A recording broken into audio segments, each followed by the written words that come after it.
This is 1 liter of water. According to numbers put out by the industry in 2010, it takes about 23 of these in order to adequately water a single marijuana plant every single day in the heat of the summer. For comparison, California wine grapes only require about half that. Now, even though most of the people in attendance here were coworkers, friends, or other public safety officials, the loss here truly feels like one of family. It's a significant blow to the larger EMS community. One of the speakers here was saying that though their lives were cut short, they have left a true legacy of service, and that is what we should remember them by. In Brookings tonight, I'm Brittany Comack, News Channel 3. So we want to recap that breaking news for you. Shots were fired earlier, about a half hour ago, near 5th and E Streets in Eureka. Police are asking that you avoid the area. Parts of 5th Street are closed. Witness on scene told us they saw gunfire from police and that one victim has been transported to the hospital. This all started after police were chasing a male suspect. Again, we have a reporter on scene, so we will have more information at the 6 o'clock for you, hopefully. I've brought you into the darkest room at News Channel 3 because we are going to be using something called Glow Germ. So I'm going to shake this up and rub it all over my hands, and then we will look at it under a black light and see just how germs cling to surfaces like your skin. Okay, so we're pretty much rubbed in, so I'm gonna shut off the lights. We'll see what we've got. So as you can see, I'm entirely covered in germs. So we are going to next go to the bathroom and wash my hands off appropriately. So as you can see, I did not do the best job washing my hands. Germs really cling to your skin, especially under your fingernails. I am having a fantastic time, Erica. I am right in the thick of everything. The rides, the games, the food. To my right, there's a fun house based on one of my favorite movies, Jumanji. And to my left is the California Carnival Company's giant pink Ferris wheel. Just a really fun time down here. So I'm here with Kelly. She is a level 4 gymnast, and she is going to teach me how to do a round off back handspring back tuck. Kelly, are you ready? Yes. Great.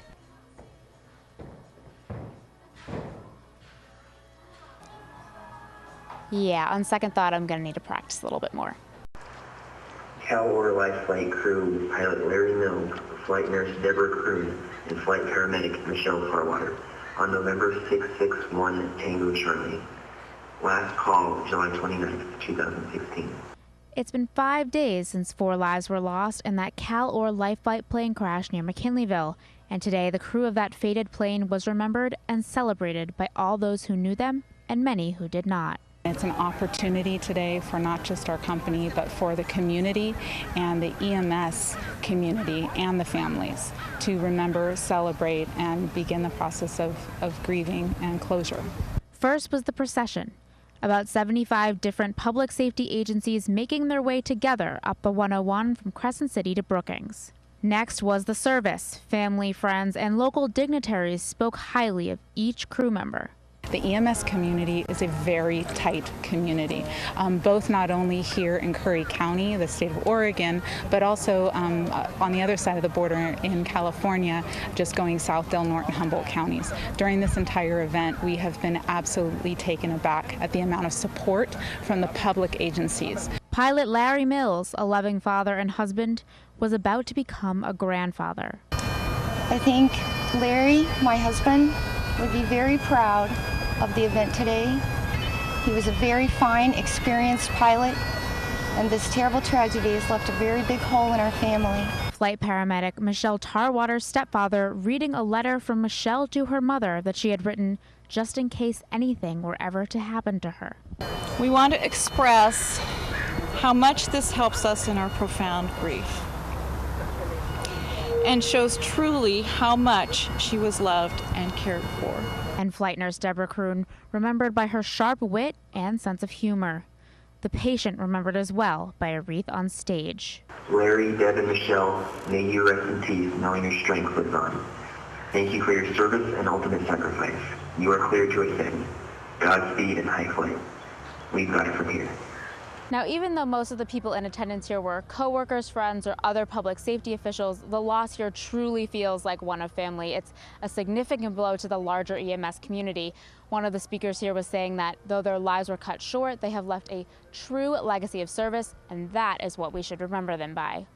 In Brookings tonight, I'm Brittany Comack, News Channel 3. And marijuana is nothing new in the Emerald Triangle, but legalizing it recreationally could mean many different things for many different people. A yes vote on Prop 64 would legalize recreational marijuana for people 21 and older and also level taxes on the plant. I spoke with law enforcement and a Humboldt County farmer to gauge how they feel about being faced with the Adult Use of Marijuana Act and how it will affect the black market. Humboldt County has been a leader on issues like track and trace and on environmental protection and on the tax system here. And we want to protect what they're doing. And we want to build on what they're doing, protect what they're doing, but also create a statewide system. The real question is, how do we evolve as a local industry to meet the needs of people and to make sure that Humboldt County has a say in the future? Across America this election cycle, 5 states are voting whether or not to legalize recreational marijuana.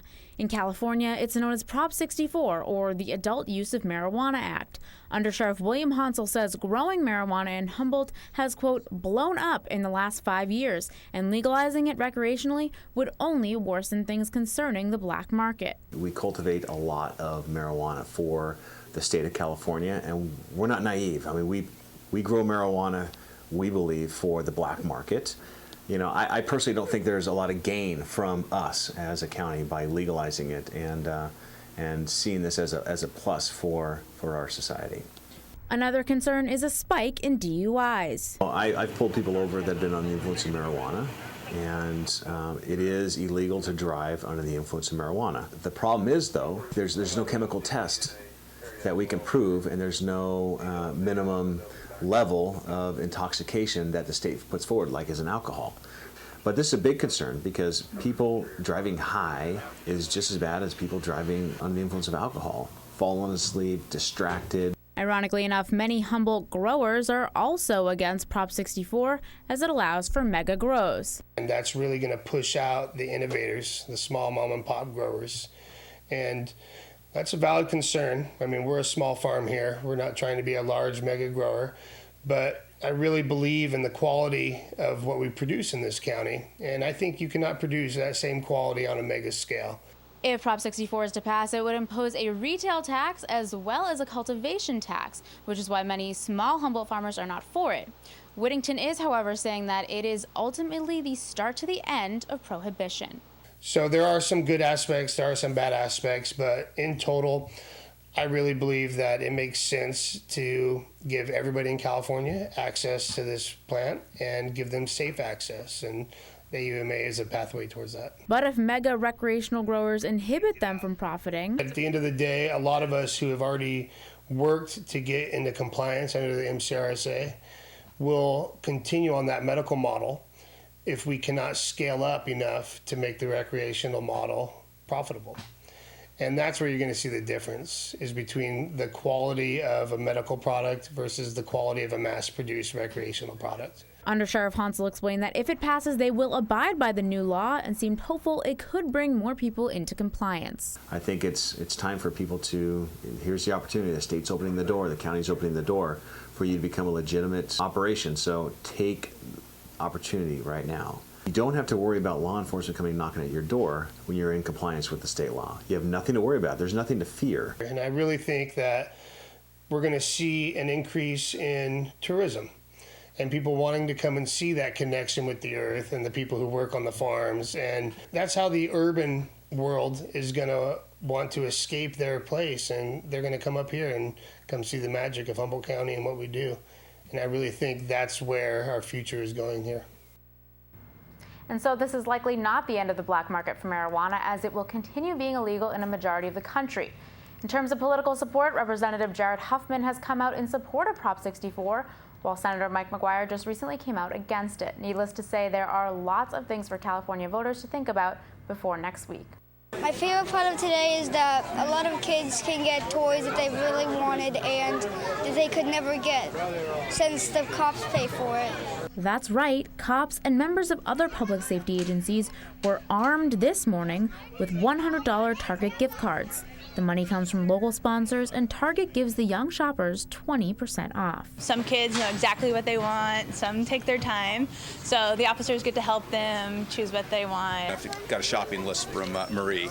So this is an exciting deal where we can just come in and, walk with the kids and have fun with them and let them pick out what they want for Christmas. With a number of children participating in the program's third year this year, from Big Brothers Big Sisters and the Boys and Girls Club, the cops called in reinforcements, including Humboldt Bay Fire, the Sheriff's Office, and Arcata Police. My favorite part about today is that I get to shop with my friends and a cop from here, and it's really gonna be fun. 'Cause they make me feel safe, and they're very fun to have around, and then they teach you cool new things you never knew about cops. Now, EPD says there are about 50 kids this year. Most of them ran right for the toy aisles, but a lot of them also have lists to get gifts for their families. I got to go get shopping for not just me, but my family. It saves money for people. We get a discount. I'm gonna get a baby for my baby sister. Yeah, half of our shopping list is for other people, and isn't that cool? So the spirit of giving abounds, even with the kids.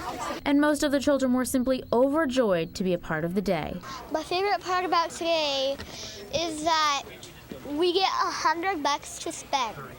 It's like a child's dream. Sometimes, if you play around too much, you might feel like you're dreaming. And I feel like I'm dreaming. In Eureka, I'm Brittany Comack, News Channel 3.